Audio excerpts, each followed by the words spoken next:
So it turns out estrogen is a really powerful anti-inflammatory hormone. So we're just like removing that protective blanket, and now you're just aging faster because of it. Okay. So we need to make sure that we reduce inflammation by any means necessary. And that was the sort of it was the second component of the Galveston diet, anti-inflammation nutrition.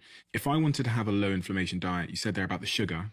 Is there anything else that I've got to be aware of or avoid or choose in a supermarket? Sure. So I try to teach the principles in the form of let's add things in rather than restrict, because then we get into eating disorders. And so keeping tabs on your added sugars, keeping those less than 25, but fiber. And that's one thing most people are not paying attention to. How much fiber are you getting in your diet per day? And most women are getting about 12 grams per day. And the minimum we should be getting is 25.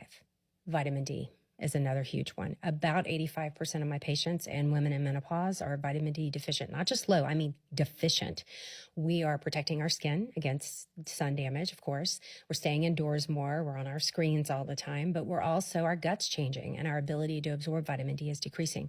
So making sure that you are checking your vitamin D levels regularly and supplementing when you need to, or eating foods rich in vitamin D. That's another one. And does vitamin D reduce inflammation?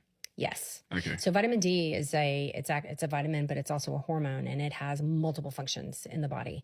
And so vitamin D deficiencies are linked to lots of chronic diseases. You're more likely to have hypertension, diabetes, stroke, all of the top 7 of 10 causes of death in women. And so keeping those low, it's also mental health, lots of vitamin D receptors in the brain. And so, first thing I do is check a vitamin D level on my patients when they come in.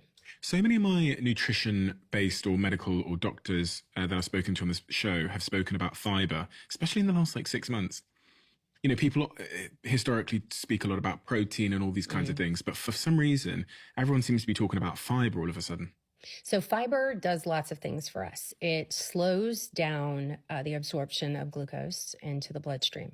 So that keeps our insulin levels lower over time.